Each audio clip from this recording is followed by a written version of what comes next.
Hey geeks, welcome back to the Sister Geeks vlog. I'm T-Mac. I'm Ana. And we're here today to talk a little bit about a show that we have both fallen completely in love with. As I think a lot of people have. Oh yeah, It's been about 6 weeks since it's been out, and there's been a lot of hype about it because it's really awesome. So we thought we would take this opportunity now to do a spoilery type talk about it because I'm not holding back. At this point, you've had 6 weeks to watch it. You know, it's fair game. So we're going to talk Jessica Jones today on Netflix. So good. Oh, this yeah. show. Oh my God, So amazing. So let's start with, were you familiar with the character of Jessica Jones before you watched the show? I was not. A lot of people will be familiar with her character from the comic books, which is Alias Inc. is the name of the comic book? Alias, yeah. Alias. So I knew from friends that delve into the comic books kind of what the premise was, and I wasn't excited about it when I first heard about it until I decided to watch it. Right. So, yeah. Okay. Well, like, the thing is, I wasn't terribly familiar with it. Right. But because I'm so, like, committed to the Marvel Cinematic Universe at this point, and all of the things that kind of connect to that, I knew that Marvel had teamed up with Netflix to kind of do sort of the gruffer side of some of their stuff. Right. And that it's all gonna tie in with the cinematic universe and all that. So I was really interested in watching it. Just like Daredevil was awesome. I expected this to be great. And so I wasn't terribly familiar with Jessica Jones. So I did my homework before. I didn't want to go into this series not knowing anything about her. Right. So I did that background research so that I kind of knew what was coming. Once I did the background research, then I was really excited to watch it because I did know some of what I was going to see. And it did not disappoint. Absolutely. It was really, really awesome. You know, the comic Alias was part of the Marvel Max line of comic books, which was material made for an older audience. It was not kid friendly. It wasn't bright and shiny. It was a lot darker, a lot grittier. And it went places and delved into things that just general comic books are not going to touch at all.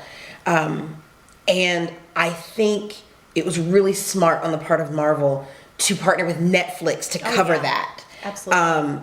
Because they were able to handle it in this amazing way that I just don't think network television could have done. Well, I mean, let's talk a little bit about comic books in general. I mean, I think that true fans of comic books appreciate that world because it is gritty, because it's this material that you can read where it's not so black and white, where there is that gray area in between.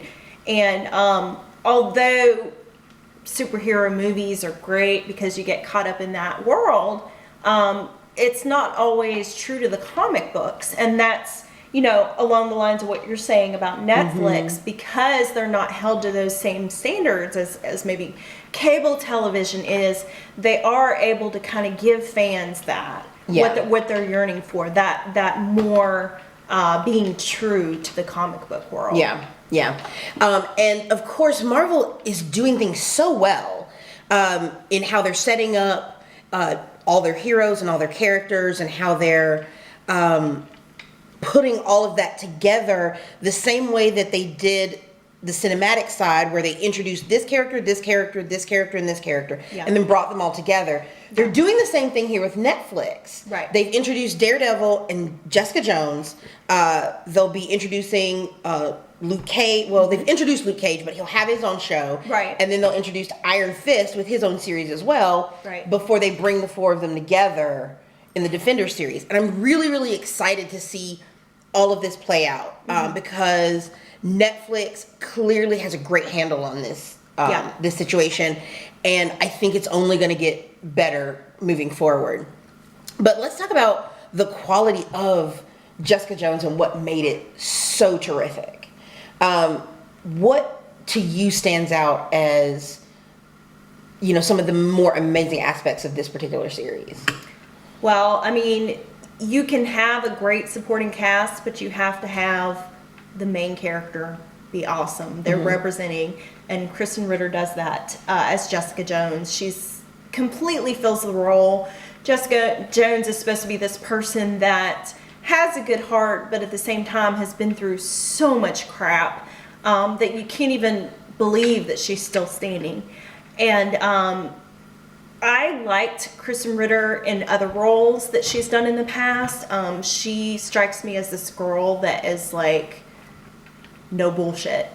And so I think she's perfect for this role. She brings that. They had her in mind for this role before the show even went on Netflix because they knew that she would just be so perfect. I agree. She kills it. She just is this just sarcastic, yet this girl that you would want to be friends with. Yeah. And that has your back. And she definitely brings that to the show. Yeah, I agree.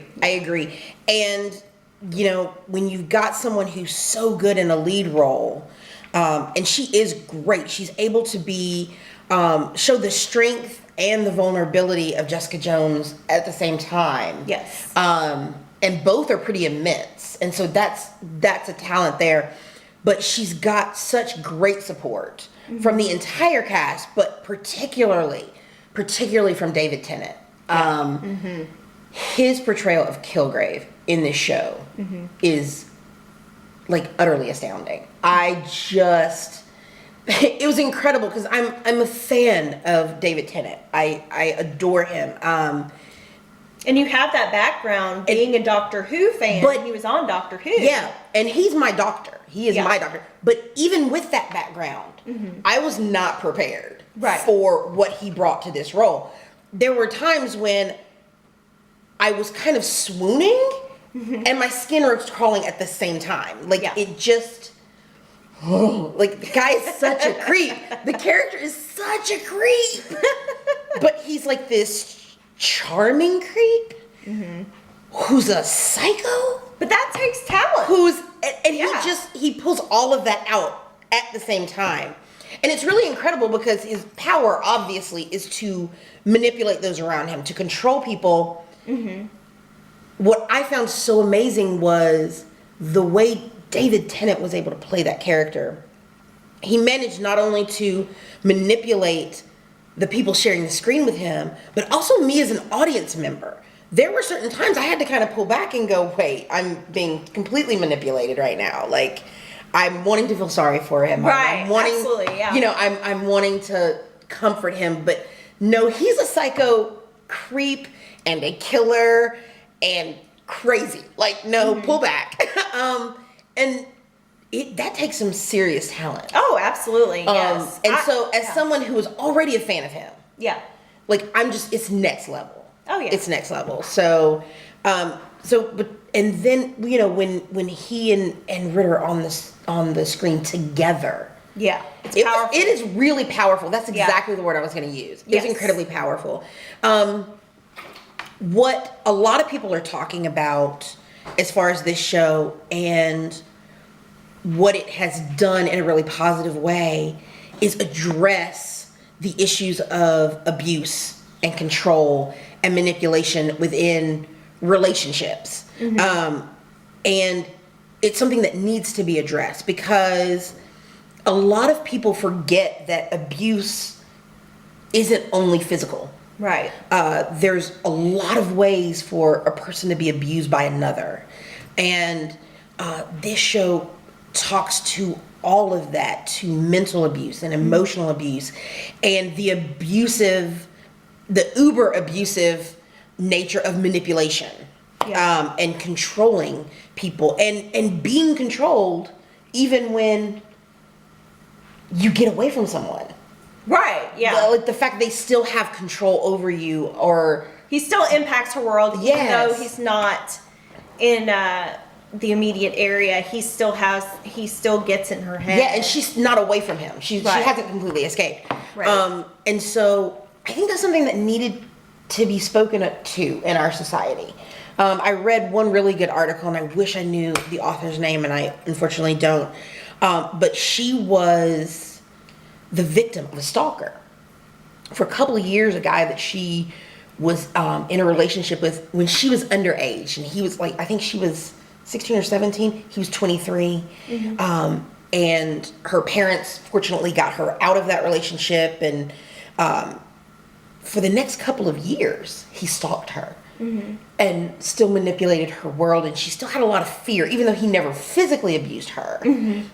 She still had a lot of fear, and there was a sexual abuse element, just like there is in Jessica Jones. And so it was really interesting because she was saying when she watched Jessica Jones, it almost gave her flashbacks, and it really spoke to what she had gone through that she couldn't make people understand. She was like, she's like, it's hard to get people to believe you. When someone is so charming and so nice. She said, I'd be telling people about my abuse, and they'd be going, oh, but he's such a nice guy. Oh, I love him. He's great. And she's like, I can't really express this. Like, I can't make you understand. Yeah. And so, as someone who had been in a situation that was similar to Jessica's, she was saying that, this is really important for our culture. Right. For this to be exposed, for it to be put out there, and for people to see it. And in a way experience it along with the characters so that they can begin to understand kind of that invisible abuse. Well, I just want to branch off of what you're saying and stress to people that Jessica Jones is not necessarily a superhero show. Yes, she has some superhero powers, but I think it's more of she's trying to find her way. She's trying to get to that point. How she's different from Daredevil is he's kind of already embraced his abilities. He's kind of embraced the fact that he wants to be a hero among the people and save the people. She's more like a reluctant hero. She has not, I feel like, found her stepping stone just yet. I feel like she's going to get to that point. I just want people to realize they have to be in that mindset when they're watching the show that this is someone that is capable of great things, but her character still needs to develop. Yeah, she's very damaged. But one thing that the show didn't highlight as much, that the comics make very, very clear, is that for a period of time after receiving her powers, she was a superhero. Right. She Yes. really, like when she met him, she was in the costume and everything. Like she was a superhero. Right. And then her superheroing landed her with him, and so she's like, I'm done with that. Right. But as damaged as she is, she still has the heart of a hero. Absolutely. Which is what makes it so great and makes her character so great and makes watching her journey so intriguing. I enjoyed the other characters who played their roles. I particularly liked one character. I said we were going to spoil, but we're not spoiling a lot, so I'm going to keep that going. One character in particular who is kind of charmed by him at a certain point and takes action to help him, and then just a little while later experiences the powers that he has and how he's able to control people and manipulate, and the damage that he wreaks, the havoc that he wreaks. And she's so sorry when she does it, like when she realizes what she's done. And I thought that was really interesting. It goes back to the real world where someone's trying to say this person is abusive, this person is this person is that, and people just don't believe it. They're like, oh no, this is a really nice person. They're cool. Yeah. They're fooled, and then they experience it, and on the other side of it, they're like, wow. Yeah, should have totally believed you. Wow, I should have listened to you. I think it's interesting. Earlier tonight, we were talking about like a real life situation like that, where you told someone, that's not a great guy. And then on the other end of things, a couple of years later? Yeah. That person actually was like, I really should have listened to what you had to say to me. Well, I mean, and I mean, that's what we're talking about, that David Tennant is so powerful, because I had not seen Doctor Who, so I was not familiar with this character. before watching the show. And if I had just seen him in maybe like a shot of Doctor Who or whatever, I would not have found him sexy. But he does such a badass job in this role that I'm like, hey. You know, like, yeah. I see it. He's charming and dashing and debonair and yeah, and it's about manipulation, right? And he does that so well, even when he's not even trying. Yeah. It really comes off strong. And so basically, if you haven't watched this show, that is something you need to rectify. Here's the thing. If you go to a movie theater and you buy a regular ticket, now even if you buy a matinee ticket, you're going to spend more than you will for a month of Netflix. It is worth it. We do not work for Netflix, just to No, clarify. we're talking about this show. This show is worth much more than you're going to pay for a month of Netflix, period. And it just is good on so many levels. The production value is incredible. It is up to the Marvel standard that we've come to know, as well as the Netflix standard that we've come to know. It's a well-made show. It's got incredible acting talent in it. The story is deep and complex and intriguing. And it's an experience to watch this series. If you like Daredevil, I think Jessica Jones is better. I would still say watch Daredevil first, and then, because I feel like, especially if you're a completist, just because of the cameo that comes later in the series. Yeah, I guess you could. Honestly, though, if you watch Jessica Jones first, it won't hurt anything. Well, no, well, but yeah. You know, they kind of go hand in hand. I enjoy Jessica Jones better than Daredevil, honestly, though. But the point is, bottom line, watch the show if you haven't watched it. If you have watched it, we're interested to hear what you thought of it. Did you love it like we did? Did you think that there was some things that weren't great about it that we're just kind of brushing over and ignoring in favor of gushing? Let us know. You know, take to the comments. We want to hear from you. If you agree with us that this is an amazing show, tell us why. Like, what did you love about it? We'd really love to hear from you. And so I'm T-Mac and this is Ana, and we're going to call it a night. We'll see you guys next time. Later, geeks.